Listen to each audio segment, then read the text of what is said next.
Hey everybody, and welcome back to another episode of Northwest Craftsman. Today we're going to be talking about diamond plates, why they were one of the first upgrades to my shop, and how to use them. There are three primary reasons I got diamond plates over other forms of sharpening. One is that they are faster, a second is that they remain flat over the course of their life, and the third is that they are more convenient than other sharpening methods.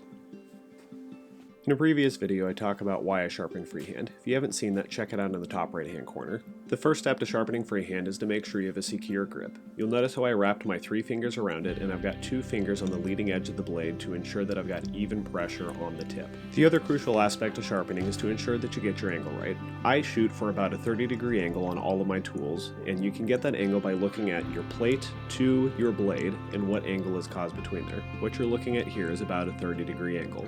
Again, remember, you want to make sure that you are properly supporting your blade before you start sharpening. I've heard that you can sharpen on diamond stones dry, but I prefer to use a little bit of Windex for lubrication and for debris clearing.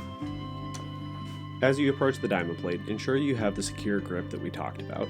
Feel for the angle and start off slowly so that you can feel if you're taking off any one of the edges. It should feel pretty smooth all the way across, and trust me, you will feel it. As you gain confidence in the feel, you can speed up on your sharpening. I usually take about 50 total strokes, and then I assess the edge to see how it looks. You can see here on the left hand side a spot that wasn't sharpened evenly. You can tell because the reflection is different than the rest of the bevel. In my case, the way that I had to correct this was by evening out the pressure between both my hands. Most of these issues are easily correctable by taking it back to the plate for a little bit more sharpening.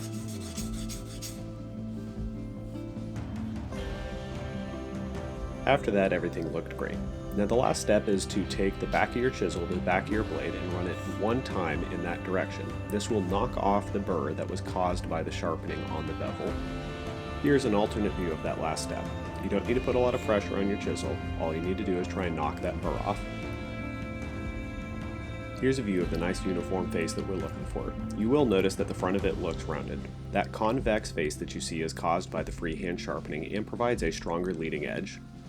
During the sharpening process, you will generate debris on your plate. This is why the Windex is important, because it helps to lift that debris out of the pores and out of the crevices on the plate and bring it elsewhere. Now what we're going to do is we're going to wash this plate off. You can wash them off in a sink or under a hose, and if you have debris that is really stuck to the plate, use a brush to try and lift it free. Because your diamond plates are made of steel, it is important that you dry them off thoroughly to ensure that no rust forms. After your 300 grit plate, you're going to use a 600 grit plate and follow the same process. Windex. Sharpen slowly. Speed up once you have your grip down. Ensure your bevel looks uniform. And lastly, remove the burr. The 1200 grit plate is the last plate you are going to use, but the process remains exactly the same as both the 300 grit plate and the 600 grit plate. After you've gone through the full progression of 300 through 1200, you should only ever need to use the 1200 grit plate in the future to touch up your edge and to keep things sharp. After sharpening on your diamond plates, the final step is to use a leather strop.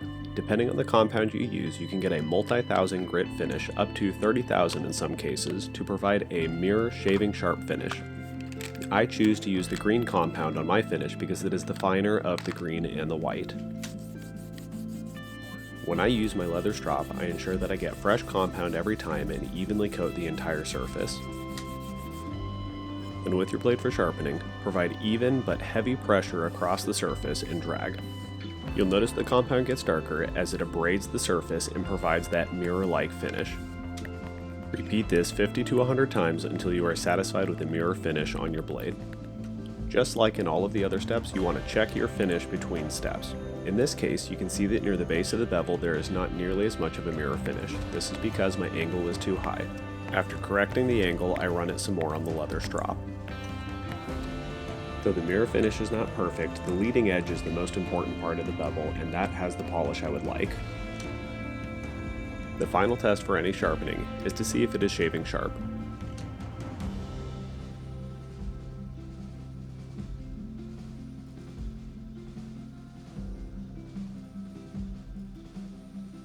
Excellent. If it's sharp enough for my arm, it's sharp enough for my projects. Something I'll touch on here briefly is initialization of your chisels or other blades. In the case of both chisels and plane blades, you want to ensure that the back is flat first before sharpening your bevel. The way that you do this is to place it flat on the blade itself, going back and forth until you get a nice even finish up near your bevel. In the case of this particular chisel, you can see that this one had a hollow. That is okay, so long as that leading edge is flat. Last but not least, you'll want to make sure that you store your plates in a cool, dry location so that they don't rust. I have chosen to store them back in their original packaging to keep them from accumulating debris on my other projects, to keep them as clean as possible before the next time I need to sharpen.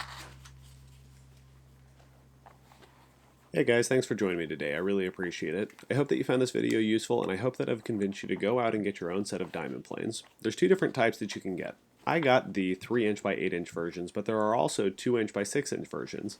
The 2" by 6" are a little bit cheaper, but don't quite have the capacity that you could have if you were trying to sharpen some of your larger tools.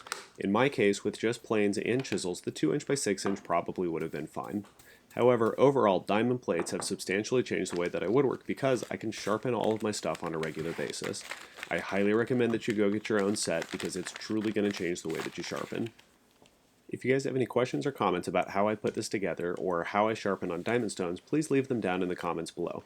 If you like the kind of content we're providing here at Northwest Craftsman, go ahead and give us a thumbs up, and if you really like the content we're providing and want to get notified for more, hit subscribe and hit the bell icon as well. Thank you very much for joining us. Can't wait to see you guys next time. Have a great one. Bye.